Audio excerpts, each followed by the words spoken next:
Bolehkah menggunakan software bajakan? Jazakallah khair Ustaz. Kenapa menggunakan bajakan? Baik, ini banyak sekali ditanyakan, bahwa kasusnya sudah banyak ini ya. Tergantung software itu apakah open source, ya, yang terbuka sumbernya boleh diakses oleh kebanyakan orang, atau sesuatu yang diikat oleh hak cipta. Ya, kalau sesuatu diikat oleh hak cipta, memang kemudian tidak diperbolehkan untuk disebarluaskan, ya, maka diikat dengan hukum itu. Berlaku hadis Nabi SAW, al-muslimuna ala syurutihim, ya, orang-orang Islam itu diikat lewat syarat-syarat yang telah disepakati. Jadi kalau sepakat ada ikatan, ada aturan, nggak boleh disebarkan, ada hak cipta. Di kita itu diatur di Undang-Undang Hak Cipta, ya, kalau nggak salah pasal 72 ayat 3 itu ya, disebutkan bahwa yang sengaja mengopi, memperbanyak dan sebagainya itu bisa diancam hukuman 5 tahun penjara atau denda paling sedikitnya 500 juta rupiah. Itu sudah aturan hukum yang berlaku. Jadi kalau memang ada satu ketentuan, ada hak ciptanya, nggak boleh kemudian itu diperbanyak, dibajak, diperbanyak, diperjualbelikan, maka dilarang pula secara syariat kita mengerjakan yang demikian, dan bisa menghasilkan unsur dosa di dalamnya. Kecuali kalau open source, sesuatu yang terbuka, ya, terbuka, diperbolehkan, diperkenalkan. Karena dulu software itu dibuat, dulu ada yang mengenalkan tentang hak cipta, tapi dalam konteks kerjasama, ya. Namanya Richard Stallman. Richard Stallman itu di MIT, ya, Massachusetts Institute of Technology, tahun 1970. Jadi tahun 1970 itu para programmer itu saling berbagi, ya, kerjasama, ya, membagi source code gitu kan. Jadi saling bagi, ini kodenya, ini program itu biasa saja dan disebarluaskan, gak ada masalah. Cuma nanti era kapitalis muncul di tahun 80-an, mereka ingin monopoli itu semua. Jadi peluang bisnis ini jadi persoalannya. Ketika jadi industri, jadi bisnis, kapitalis muncul, semua dimonopoli. Ya, harus diambil dari situ. Akhirnya dalam konteks ini, mereka monopoli itu sendiri, mereka gunakan sebuah sistem supaya tidak semua orang berhak mengakses. Maka dari situ ada beberapa yang terbatas kemudian. Tapi ada gerakan-gerakan tetap kemudian membuat program-program yang bisa disampaikan secara terbuka. Nah, memang hukum ini diikat dalam kondisi demikian. Nah, karena itu jalan keluarnya apa? Jalan keluarnya boleh jadi bisa diambil jalan tengah. Misal Anda bisa membeli itu, ya, yang aslinya dan sebagainya. Setelah itu Anda pelajari.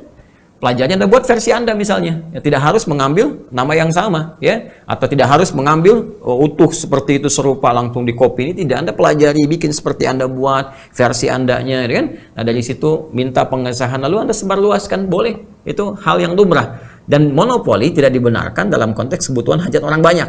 Ya, tidak, an-nasu syuraka'u fi thalath, ya, manusia itu berserikat dalam 3 hal yang paling utama, dan diantara pokok-pokok itu penunjang kepada kehidupan, ya, ada api, ada air. Makanya air di pasal 33 itu, bumi, air dan seisinya dikuasai oleh negara, ya, dan dipergunakan untuk sebesar-besarnya kemakmuran rakyat. Jadi nggak boleh ada yang kuasai itu, ya, sumber air dan sebagainya. Negara harus mengatur, jangan sampai dirugikan, kan? Nah, api misalnya sumber penghidupan, jadi jangan terjemahkan apinya, sumber penghidupannya. Ada konteks-konteks misalnya program ini yang sangat dibutuhkan, dan jadi hajat itu orang banyak, bahkan bisa menopang kehidupan bernegara. Ya, misalnya seperti di pelajar, di mahasiswa dan sebagainya, banyak dibutuhkan, tapi nggak bisa ngakses misalnya.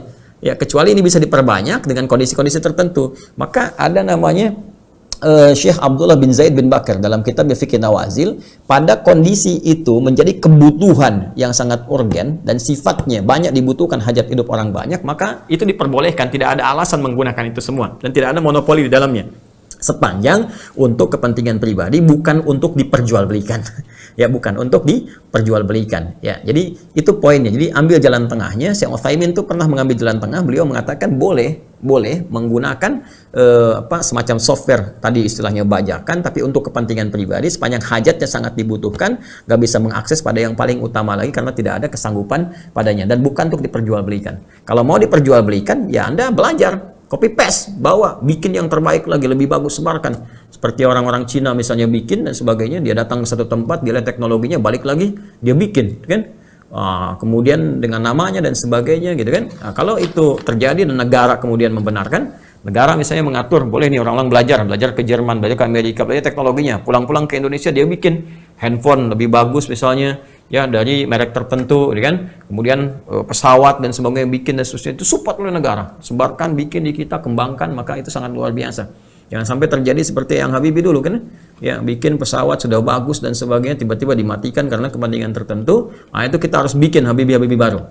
ya, sehingga perjuangan beliau bisa diteruskan. Dan saya yakin orang Indonesia itu pintar-pintar. Ayo pulang ke Indonesia, pulang, insinyur bikin pesawat yang bagus, bikin kereta yang bagus, ya. Dan pejabat-pejabat juga bersihkan, ya, bersihkan niatnya, bersihkan hatinya, cintai bangsa Anda. Jangan cuma di lisan bilang Pancasila punya begini, tapi ada perbuatan-perbuatan yang bertentangan dengan apa yang disampaikan. Ayo support, bersihkan hatinya, jiwanya, fasilitas, kita bangun bangsa kita. Ya, bangsa kita itu anugerah dari Allah Subhanahu wa taala atas berkat rahmat Allah yang Maha Kuasa. Letaknya di Khatulistiwa, tengah-tengah dunia. Tengah-tengah itu kan kalau berputar tuh semua logam tuh ada di situ. Ya, sumber daya itu ada di situ semua, kumpul semua di situ. Maka emas gampang, batu bara gampang, nikel gampang, ya uranium gampang, banyak di tempat kita itu. Kita tinggal manfaatkan saja. Ya, teman-teman sekalian, Choke Point ada 6 di dunia, itu kan? Ada selat 4 itu ada terusan 2, terusan Suez, Panama, itu kan? Sampai bikin terusan supaya pengen punya selat, kayak selat sampai dibikin tuh. Ya, dari 4 itu, ya teman-teman sekalian, ada Bosporus di Turki, kemudian ada yang di Qatar dekat ke Iran itu kan, ada yang di Yaman, dan itu ada di Indonesia, Selat Malaka. Bahkan Indonesia punya banyak selat. Ya, ada Selat Malaka, itu kan, itu Jalur Sutra dulu, ada Selat Makassar, Selat Sunda dan sebagainya. Itu luar biasa. Ya, bahkan pulau kita, negara kepulauan yang sangat dahsyat dengan segala potensi ini, dan kita dianugerahi kepintaran luar biasa. Silahkan cek potensi anak Indonesia, jangan diragukan. Belajar bahasa apapun mirip penutur aslinya, silahkan cek. Kalau di radio ada orang Indonesia belajar bahasa Inggris di Amerika, bicara nggak tahu tuh orang Amerika apa orang Indonesia. Ya, saking dahsyatnya lisannya itu. Orang India kan ketahuan, India nih, oh Cina nih, Indonesia itu luar biasa.